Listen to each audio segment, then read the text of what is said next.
بہت پکی ہونی چاہیے، اپنے اوپر پکا اعتماد ہونا چاہیے اس بات کا کہ میں اتنا اچھا مسلمان ہوں کہ میں بھٹکوں گا نہیں کبھی بھی، اور میں انشاءاللہ انہیں بھی اچھا مسلمان بنا سکتا ہوں۔ تو پھر اللہ تعالیٰ اجازت دیتے ہیں کہ آپ ان کے ساتھ بیٹھیں، بات چیت کریں، مگر دل سے ایسی دوستی نہیں ہونی چاہیے کہ آپ اپنا ایمان کھونا شروع ہو جائیں اور ان کی عادتیں اپنانا شروع ہو جائیں، ان کا پہناوے اپنانا شروع ہو جائیں، ان کے ٹریڈیشنز اپنانا شروع ہو جائیں۔ اس بات کی وجہ سے اللہ تعالیٰ نے منع کیا ہے، ایسا نہ ہو ان کے ساتھ بیٹھ کے آپ حرام حلال کی تمیز بھول جائیں۔ تو اس وجہ سے اللہ تعالیٰ منع کرتے ہیں، اور اللہ تعالیٰ بہتر جانتے ہیں انسان کو کہ انسان اندر سے کتنا ویک ہے۔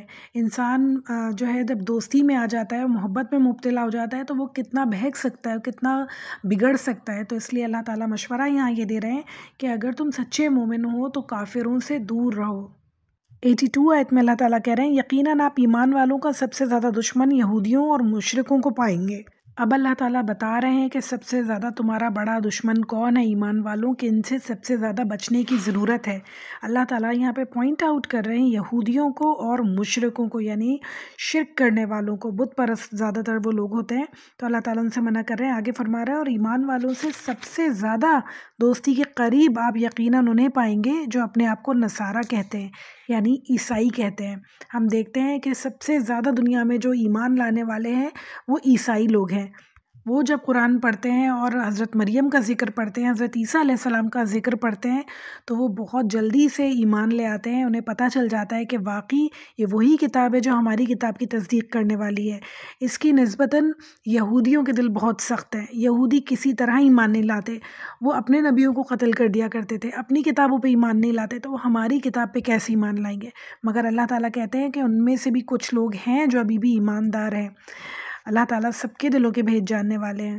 آگے اللہ تعالیٰ کہہ رہے ہیں یہ اس لیے کہ ان میں علماء اور عبادت کرنے والے ہمیشہ ہیں، ہمیشہ لوگ پائے جاتے ہیں، اور اس وجہ سے کہ وہ تکبر نہیں کرتے۔ یعنی اللہ تعالیٰ یہاں پہ ایک بہت ہی پیاری صفت بتا رہے ہیں کہ وہ تکبر نہیں کرتے۔ تکبر اتنی بری چیز ہے، اتنی بری چیز ہے کہ انسان کو ختم کر دیتا ہے، انسان کو ذلیل اور رسوا کر دیتا ہے۔ یہ تکبر صرف اللہ تعالیٰ کے اوپر جچتا ہے، صرف اللہ تعالیٰ کی ذات پہ جچتا ہے تکبر، کسی انسان کے اوپر نہیں جچتا، کیونکہ ہماری کوئی حیثیت ہی نہیں ہے ایسی کہ ہم تکبر کریں۔ ابھی سر میں درد ہو جائے تو سر کو پکڑ کے ہم بیٹھ جائیں گے، کس بات کا تکبر ہے؟ کیا ہماری حیثیت ہے؟ ابھی ہماری ٹانگ میں چوٹ لگ جائے تو پورا جسم ناکارہ ہو جائے گا، اسٹمک میں درد ہو جائے تو پورا جسم ناکارہ ہو جائے گا۔ تکبر تو اس ذات کے لیے ہے جو عیب سے پاک ہے، جسے کبھی کچھ نہیں ہوتا، جسے کبھی کوئی چوٹ نہیں لگتی، کوئی تکلیف نہیں ہوتی، جو زندہ کرنے پہ اور موت دینے پہ قادر ہے، اس ذات کے اوپر تکبر جائز ہے۔ ہماری تو کوئی حیثیت ہی نہیں ہے تکبر کرنے کی۔ اللہ تعالیٰ ہم سب کو عقل عطا فرمائے اور ہم سب کو اس بری صفت سے بچائے ہمیشہ۔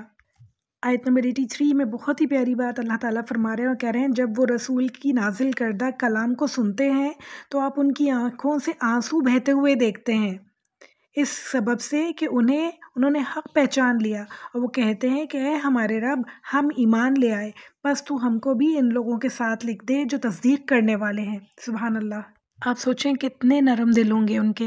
اور یہ جو آیتیں نازل ہوئی ہیں یہ ان کے بارے میں ہے جو مسلمان حبشہ چلے گئے تھے۔ حبشہ میں اس وقت عیسائی حکومت تھی، نجاشی کی حکومت تھی، یعنی بادشاہ جو تھا وہاں کا نجاشی تھا اور وہ عیسائی تھا۔ رسول اللہ صلی اللہ علیہ وسلم نے حضرت عمرو بن امیہ زمری رضی اللہ تعالیٰ عنہ کو اپنا خط دے کر نجاشی کے پاس بھیجا تھا، جنہوں نے جا کر سنایا تو نجاشی نے اپنے تمام جو علماء تھے اور عبادت گزار لوگ تھے سب کو وہاں جمع کر لیا، اور پھر اس نے حضرت جعفر کو قرآن پڑھنے کا حکم دیا۔ حضرت جعفر نے سورہ مریم پڑھی جس میں حضرت عیسیٰ علیہ السلام کی اعجازی ولادت اور ان کی تمام رسالت کا ذکر تھا، یعنی کس طرح وہ پیدا ہوئے، پھر اس کے بعد رسول بنے، انہوں نے کیا کیا کہا۔ سورہ مریم میں انشاءاللہ ہم آگے پوری ڈیٹیلز پڑھیں گے۔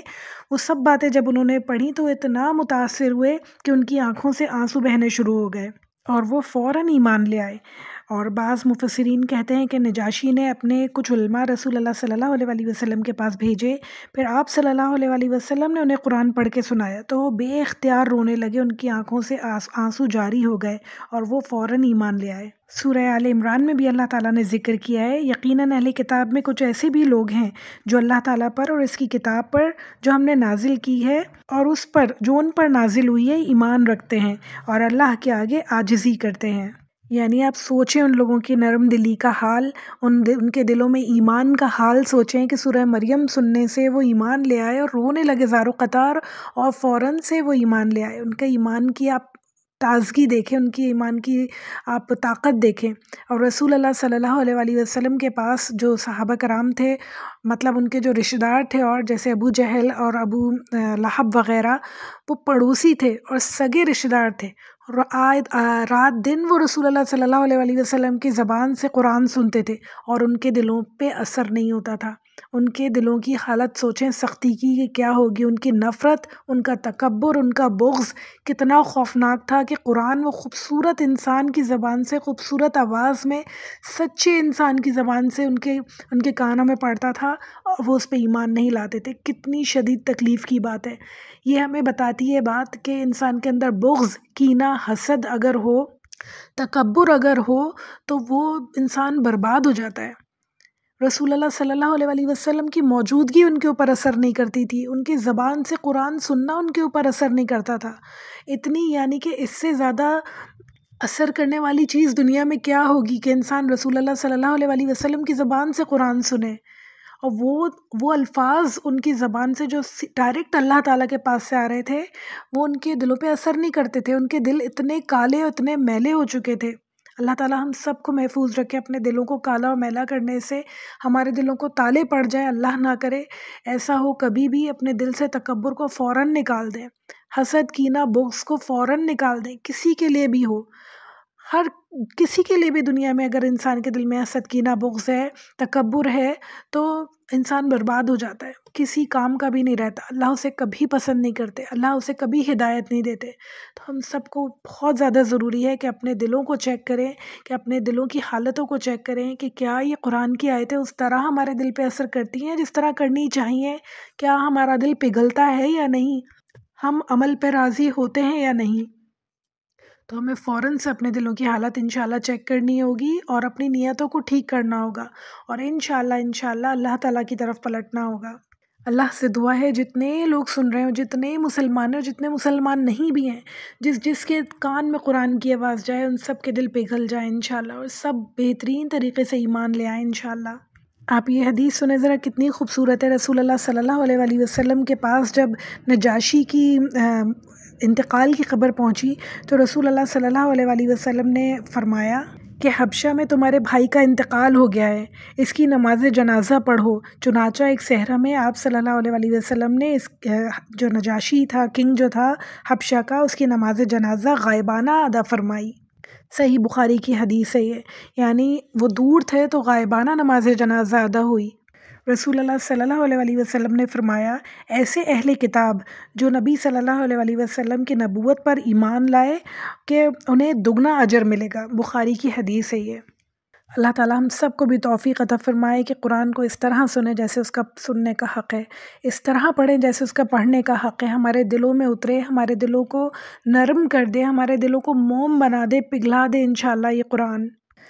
84 آیت بہت ہی خطرناک ہے اور ہم سب کے لیے ہے۔ اللہ تعالیٰ فرما رہے اور ہمارے پاس کون سا عذر ہے کہ ہم اللہ تعالیٰ پر اور جو حق ہمارے پاس پہنچا ہے اس پر ایمان نہ لائیں، اور ہم اس بات کی امید رکھتے ہیں کہ ہمارا رب ہم کو نیک لوگوں میں رفاقت داخل کر دے گا، ہماری رفاقت داخل کر دے گا، یعنی کہ ہمیں نیک لوگوں میں شامل فرمائے گا۔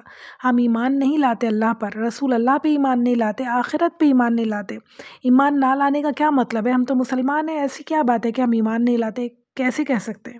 جب ہم اللہ کے احکامات پہ عمل نہیں کرتے، جب ہم رسول اللہ صلی اللہ علیہ وآلہ وسلم کی سنتوں پہ عمل نہیں کرتے، جب ہم آخرت کا خوف اپنے دل میں نہیں رکھتے، بڑے بڑے گناہ کرتے رہتے ہیں جو اللہ تعالیٰ نے سختی سے منع کیے ہیں، وہ ساری باتیں ہم کرتے رہتے ہیں، تو ہم کیسے کہہ سکتے ہیں کہ ہم اللہ پہ ایمان رکھتے ہیں، رسول اللہ پہ ایمان رکھتے ہیں اور آخرت پہ ایمان رکھتے ہیں، جبکہ ہم وہ کچھ مانتے ہی نہیں ہیں۔ جو انسان کسی سے خوف رکھتا ہے، کسی سے ڈرتا ہے، کسی سے محبت کرتا ہے، تو اس کی پسند ناپسند کا بھی تو خیال رکھتا ہے نا۔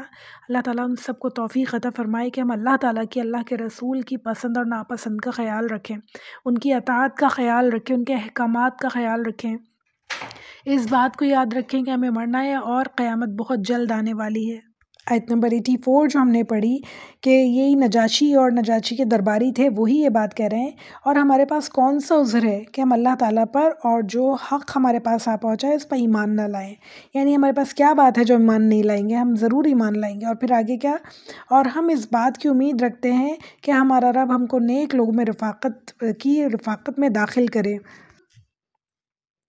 84 آیت میں اللہ تعالیٰ کہہ رہے ہیں، اور ہمارے پاس کون سا عذر ہے کہ ہم اللہ تعالیٰ پر اور جو کچھ حق ہمارے پاس آ پہنچا ہے اس پر ایمان نہ لائیں، اور ہم اس بات کی امید رکھتے ہیں کہ اللہ تعالیٰ ہم کو ان لوگوں کی رفاقت میں داخل کرے گا، نیک لوگوں کی رفاقت میں داخل کرے گا. پھر فرما رہے ہیں اللہ تعالیٰ، اس لیے ان کو اللہ تعالیٰ ان کے اس قول کی وجہ سے ایسے باغ دے گا جن کے نیچے نہریں جاری ہوں گی، یہ ان میں ہمیشہ ہمیشہ رہیں گے، اور نیک لوگوں کا یہی بدلہ ہے. اللہم جعلنا منہم، اللہ ان لوگوں میں ہم سب کو بھی شامل فرمائے. پھر اللہ تعالیٰ فرما رہے ہیں، اور جن لوگوں نے کفر کیا اور ہماری آیت کو جھٹلاتے رہے وہ لوگ دوزخ والے ہیں. اللہم لا جعلنا منہم، اللہ ایسے لوگوں میں ہمیں کبھی شامل نہ فرمائے. اللہ تعالیٰ سب کو ہدایت دے کہ پہچان سکیں کہ ہمارے لیے بہتر کیا ہے اور ہمارے لیے نقصان دہ کیا چیز ہے. پھر اللہ تعالیٰ فرما رہے ہیں آیت نمبر 87 میں، اے ایمان والو، اللہ تعالیٰ نے جو پاکیزہ چیزیں تمہارے واسطے حلال کی ہیں انہیں اپنے اوپر حرام مت کرو. حدیث میں آتا ہے کہ ہمارے پیارے نبی صلی اللہ علیہ وسلم کی خدمت میں ایک آدمی حاضر ہوا اور آ کر کہنے لگا، یا رسول اللہ صلی اللہ علیہ وسلم، جب میں گوشت کھاتا ہوں تو نفسیاتی شہوت کا غلبہ ہو جاتا ہے، اس لیے میں نے اپنے اوپر گوشت کو حرام کر لیا ہے. جس پر یہ آیت نازل ہوئی. صحیح ترمذی کی حدیث ہے یہ. یعنی کوئی بھی چیز ایسی ہو سکتی ہے جو آپ کو ایسا لگے کہ مجھے ایمان سے دور کر رہی ہے یا کسی بھی طرح سے میرے لیے نقصان دہ ہے، تو اللہ تعالیٰ کہہ رہے ہیں اپنے اوپر حرام مت کرو حلال چیزوں کو. ہاں، بہت ساری چیزیں ایسی ہوتی ہیں جو انسان سے الرجیز ہوتی ہیں اور کوئی مشکلات ہوتی ہیں، ان کو کھا کے ڈائجیشن میں پرابلم ہوتی ہے، ٹھیک ہے، کھائیں مت اسے، مگر یہ بھی نہ کہیں کہ میں نے اسے اپنے اوپر حرام کر لیا، میں زندگی بھر نہیں کھاؤں گا. اللہ تعالیٰ کی نعمتیں ہیں، اسے چکھ ضرور لیں کہ اللہ تعالیٰ نے اسے آپ کے لیے بھیجا ہے اور وہ آپ کے اوپر حرام نہیں ہے، تو اس لیے آپ چکھ ضرور لیں، اسے کھا ضرور لیں. ہر چیز انسان کو کھانی چاہیے، کوئی بھی چیز دیکھ کے ایسا نہیں کہیں یہ تو میں کبھی زندگی بھر اپنے منہ میں نہیں رکھوں. تو کسی بھی چیز کو اپنے اوپر حرام کرنا سختی سے منع ہے. میڈیکل ایشوز ہوں اور کوئی پرابلمز ہوں وہ بات اور ہے کہ آپ اسے کھا نہیں پا رہے ہوں، مگر کسی بھی چیز سے اس طرح سے اپنے دل سے نفرت کرنا اللہ تعالیٰ کو پسند نہیں ہے.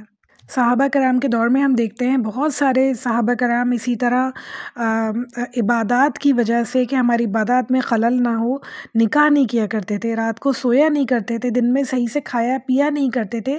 جب رسول اللہ صلی اللہ علیہ وسلم کو اس بات کا علم ہوا تو آپ صلی اللہ علیہ وسلم نے انہیں منع فرمایا. ایک صحابی نے اپنی بیوی سے کنارہ کشی اختیار کر لی. ان کی بیوی نے رسول اللہ صلی اللہ علیہ وسلم سے شکایت کی. آپ صلی اللہ علیہ وسلم نے ان صحابی کو بھی روکا کہ جو اللہ تعالیٰ نے تمہارے اوپر حلال چیزیں کی ہیں انہیں اپنے اوپر حرام مت کرو. بعض لوگ قسم کھا لیتے ہیں کسی چیز کے بارے میں کہ قسم خدا کی میں یہ نہیں کروں گا یا نہیں کھاؤں گا یا نہیں پیوں گا، اور وہ حلال چیز ہے اور اس کے بارے میں غلط قسم کھا لی جائے تو اس قسم کو توڑ دینا چاہیے، اس قسم کا کفارہ ادا کرنا چاہیے، اور وہ چیز کھا لینی پی لینی چاہیے اگر وہ آپ کے لیے اللہ تعالیٰ نے حلال کی ہے. پھر اسی آیت کو کنٹینیو کرتے ہوئے اللہ تعالیٰ فرما رہے ہیں، اور حد سے آگے مت نکلو، بے شک اللہ تعالیٰ حد سے نکلنے والوں کو پسند نہیں کرتا. پھر اللہ تعالیٰ آیت نمبر 88 میں فرما رہے ہیں، اللہ تعالیٰ نے جو چیزیں تم کو دی ہیں ان میں سے حلال مرغوب چیزیں کھاؤ اور اللہ تعالیٰ سے ڈرو جس پر تم ایمان رکھتے ہو.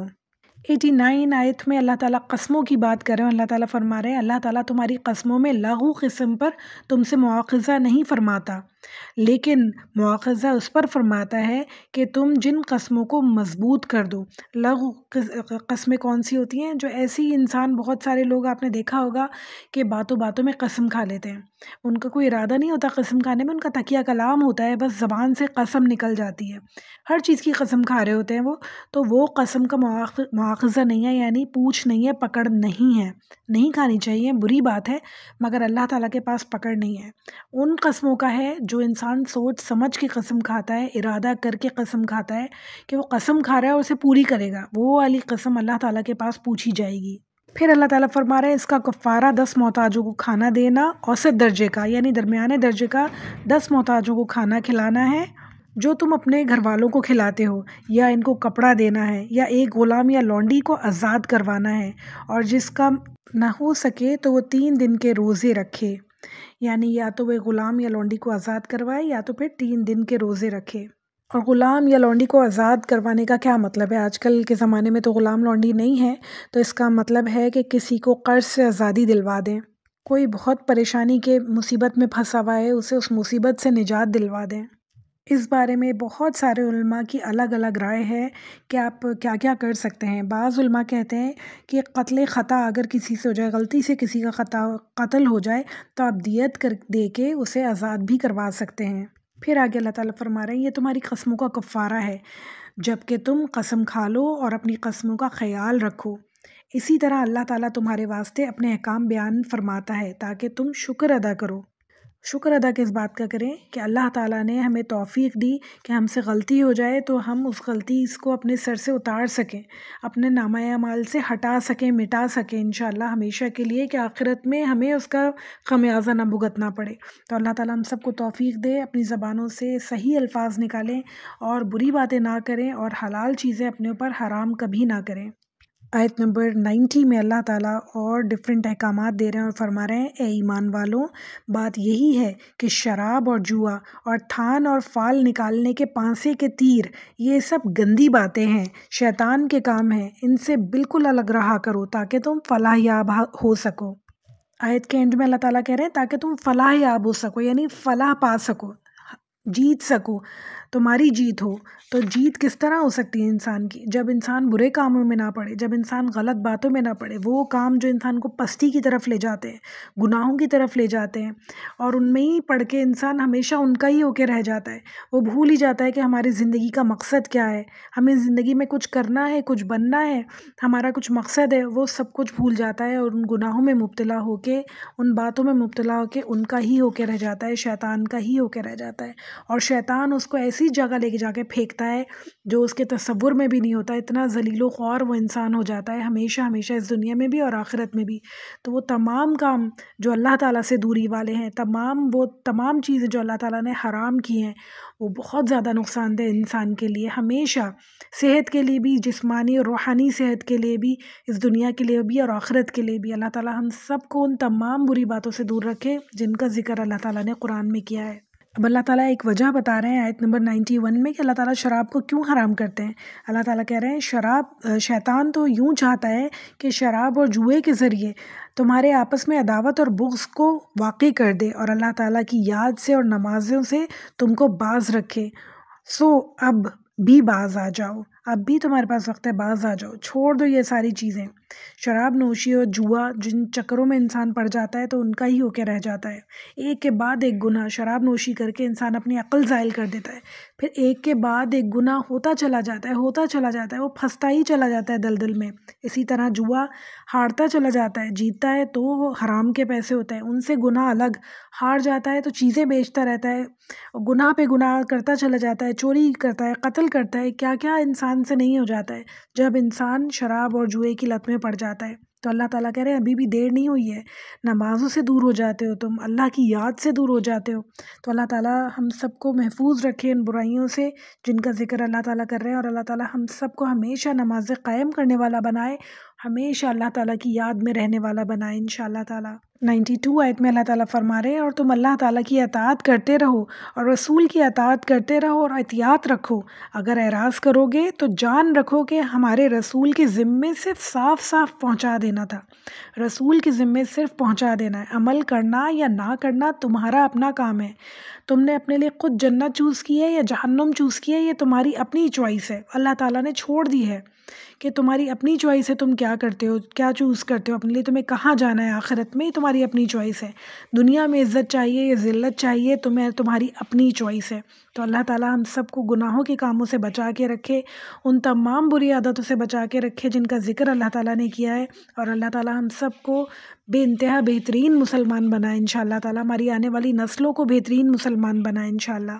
93 آیت بہت ہی پیاری ہے. اللہ تعالیٰ فرما رہے ہیں ایسے لوگوں پر جو ایمان رکھتے ہوں اور نیک کام کرتے ہوں اس چیز میں کوئی گناہ نہیں جس کو وہ کھاتے پیتے ہوں، جبکہ وہ لوگ تقوی رکھتے ہوں اور ایمان رکھتے ہوں اور نیک کام کرتے ہوں، پرہیزگاری کرتے ہوں اور ایمان رکھتے ہوں، پھر پرہیزگاری کرتے ہوں اور خوب نیک عمل کرتے ہوں۔ اللہ تعالیٰ نیکوکاروں سے محبت رکھتا ہے۔ سبحان اللہ، ایک ہی بات اللہ تعالیٰ نے بار بار ریپیٹ کی ہے اس آیت میں۔ شراب کی حرمت سے پہلے جو جنگیں ہوئیں اس میں بہت سارے صحابی ایسے تھے جو چیزیں اس وقت حرام نہیں ہوئی تھیں وہ کھایا پیا کرتے تھے، شراب بھی پیا کرتے تھے، اور جو کھانے حرام نہیں ہوئے تھے وہ بھی کھایا کرتے تھے۔ تو جب یہ حرمت کی باتیں ہوئیں تو صحابہ کرام پریشان ہو گئے کہ بعض جو ہمارے پہلے صحابی جا چکے ہیں اللہ تعالیٰ کے پاس، وہ شراب بھی پیا کرتے تھے اور وہ چیزیں بھی کھایا کرتے تھے جو حرام اس وقت نہیں ہوئی تھی۔ تو اللہ تعالیٰ یہ کہہ رہے ہیں کہ وہ تقویٰ رکھتے تھے، وہ اللہ تعالیٰ سے محبت کرتے تھے، اس کے بعد وہ چیزیں وہ کھایا پیا کرتے تھے، تو ان پہ کوئی گناہ نہیں ہے، کیونکہ اس وقت وہ چیزیں حرام نہیں ہوئی تھی، اس وقت ان کی حرمت کا اعلان نہیں ہوا تھا اللہ تعالیٰ کی طرف سے، اور اعلان سے پہلے ہی وہ چلے گئے تو وہ اللہ تعالیٰ کی طرف سے جائز تھی چیزیں جب، تو انہیں اس بات کا کوئی گناہ نہیں ہے، کیونکہ وہ پرہیزگاری کیا کرتے تھے، کیونکہ وہ بہت سارے نیک عمل کیا کرتے تھے، اللہ تعالیٰ سے ڈرتے تھے، اللہ تعالیٰ کا تقوی اختیار کیا ہوا تھا انہوں نے۔ آیت نمبر 94 اللہ تعالیٰ فرما رہے ہیں، اے ایمان والوں، اللہ تعالیٰ قدرے شکار سے تمہارا امتحان لے گا، جن تک تمہارے ہاتھ اور تمہارے نیزے پہنچ سکیں گے، تاکہ اللہ تعالیٰ معلوم کر لے کہ کون شخص اس سے بن دیکھے ڈرتا ہے، اور جو شخص اس کے بعد حد سے نکلے گا اس کے واسطے دردناک سزا ہے۔ اچھا، مفسرین کے مطابق یہ حالت احرام کی بات ہو رہی ہے کہ جب حالت احرام میں انسان احرام پہنا ہوا ہو، اس وقت اللہ تعالیٰ نے منع کیا کہ اس وقت شکار نہیں کرو گے، زمینی شکار اللہ تعالیٰ نے منع کیا۔ تو اللہ تعالیٰ کہہ رہے ہیں کہ شکار اس وقت کیا ہوا کہ جب لوگوں نے احرام پہنا تو شکار نظر آنے شروع ہو گئے، پاس پاس گھومنے شروع ہو گئے، اور اللہ تعالیٰ نے حرام کر دیا تھا کہ اس وقت احرام کی حالت میں شکار نہیں کرو۔ تو اللہ تعالیٰ کہہ رہے ہیں کہ تمہارا امتحان ہے کہ تم شکار کرتے ہو یا نہیں کرتے ہو، کیونکہ ذریعہ معاش وہی تھا، اسی سے کھاتے کماتے تھے، اور اس وقت اللہ تعالیٰ نے حرام کر دیا کہ احرام پہن لیا ہے تو اب شکار نہیں ہوگا۔ تو اللہ تعالیٰ کہہ رہے ہیں کہ یہ تمہارا امتحان ہے کہ اللہ تعالیٰ سے کون ڈرتا ہے اور کون نہیں ڈرتا ہے۔ اسی طرح ہم بھی زندگی میں بہت ساری چیزیں ایسی دیکھتے ہیں جو حرام ہے، اللہ تعالیٰ نے انہیں حرام کیا اور ہماری پہنچ میں ہے، وہ بہت ساری دفعہ ایسا ہوتا ہے، بہت ساری چیزیں ہماری پہنچ میں ہوتی ہیں اور اللہ تعالیٰ کی طرف سے سختی سے منع ہے، وہ انسان کا امتحان ہوتا ہے۔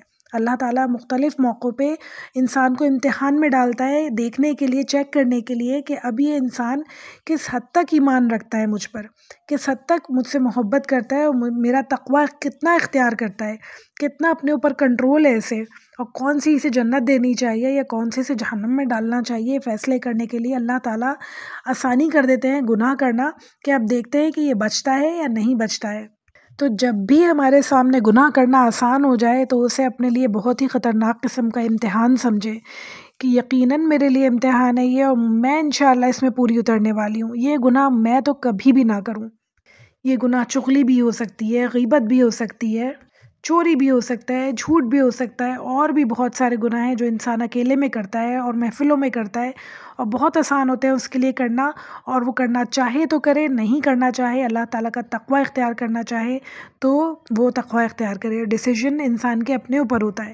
تو اللہ تعالیٰ ہم سب کو اتنی مضبوط طاقت عطا فرمائے، اپنے اندر ایمان اتنا مضبوط عطا فرمائے کہ ہم مجلسوں میں بھی گناہوں سے بچیں، اکیلے ہوں جب بھی ہر قسم کے گناہوں سے بچیں جو اللہ تعالیٰ نے چیزیں حرام کی ہیں، ورنہ اللہ تعالیٰ جب ہمیں محفلوں میں رکھے ہم جب بھی وہ کبھی نہ کریں، ہم اکیلے پن میں بھی کبھی کام نہ کریں جو اللہ تعالیٰ نے ہمیں منع کیے ہیں، جو اللہ نے ہمارے اوپر حرام کیے ہیں۔ اللہ تعالیٰ ہم سے جو جو امتحان لے انشاءاللہ ہم سب ان امتحانوں میں بہترین طرح پاس ہوں۔ پھر آیت نمبر 95 میں اللہ تعالیٰ فرما رہے ہیں، ایمان والوں، شکار کو قتل مت کرو جبکہ تم حالت احرام میں ہو، اور جو بھی تم میں سے اسے جان بوجھ کر قتل کرے گا تو اس پر فدیہ واجب ہوگا، جو کہ مساوی ہوگا اس جانور کے جس کو اس نے قتل کیا ہے۔ مختلف مسلکوں کے مختلف علماء کی اس کے بارے میں مختلف رائے ہیں کہ اللہ تعالیٰ کا اس سے کیا مقصد ہے۔ حنفی مسلک کے جو علماء ہیں وہ کہتے ہیں اس سے مراد اگر ہرن کو قتل کیا ہے تو اس کے مساوی اس کے جیسی کوئی بکری بھی ہو سکتی ہے جو آپ کو فدیے میں دینی پڑے گی، اور بعض علماء یہ بھی کہتے ہیں کہ اگر اس کے جیسی آپ کو کوئی جانور نہ ملے تو اس کے فدیہ بھی آپ دے سکتے ہیں، واللہ عالم۔ آگے اللہ تعالیٰ فرما رہے تو اس کا فدیہ واجب ہوگا، جو کہ مساوی ہوگا اس جانور کے جس کو اس نے قتل کیا ہے، جس کا فیصلہ تم میں سے 2 معتبر شخص کریں گے، خواہ وہ فدیہ خاص چوپایوں میں سے ہو جو نیاز کے طور پر کعبہ تک پہنچائے جائیں، اور خواہ کفارہ مساکین کو دے دیا جائے، اور خواہ اس کے برابر روزے رکھ لیے جائیں تاکہ اپنے لیے کیے کی شامت کا مزہ چکھیں۔ یعنی اللہ تعالیٰ اس لیے کہہ رہے ہیں جو تمہیں منع کیا تھا اب تم نے وہ کیا ہے، تو اب تم اس کا فدیہ دو، یا تم روزے رکھو، یا مسکینوں کو وہ پیسے دو، جو بھی تمہیں کرنا ہے تم وہ کرو، تاکہ تمہیں پتہ چلے کہ اللہ تعالیٰ نے منع کیا تھا پھر بھی تم نے وہ کام کیا۔ پھر اللہ تعالیٰ فرما رہے ہیں اللہ تعالیٰ نے گزشتہ کو معاف کر دیا، یعنی کہ پہلے جو ہو چکا وہ ہو چکا، جس نے حرکت کی وہ سب معاف کر دیا اللہ تعالیٰ نے۔ اب احکامات اللہ تعالیٰ دے رہے ہیں، تو اب سے پوچھ گچھ شروع ہوگی۔ پھر فرما رہے ہیں آگے اللہ تعالیٰ، اور جو شخص پھر ایسی ہی حرکت کرے گا تو اللہ تعالیٰ انتقام لے گا، اور اللہ تعالیٰ زبردست انتقام لینے والا ہے۔ اللہ اکبر، یعنی اللہ تعالیٰ سزا دینے والا ہے۔ اللہ تعالیٰ پوچھنے والا ہے کہ تمہیں جب منع کیا گیا تھا تو تم نے ایسا کیوں کیا۔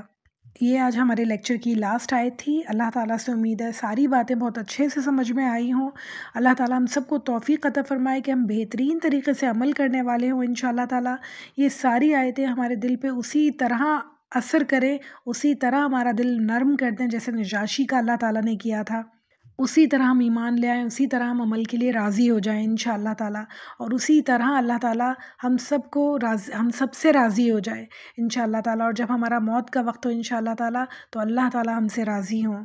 ربی اعنی علی ذکرک و شکرک و حسن عباداتک، ربنا تقبل منا انك انت السميع العليم وتوب علينا انك انت التواب الرحيم، صلى الله تعالى على خير خلقه وازواجه وذريته اجمعين برحمتك يا ارحم الراحمين۔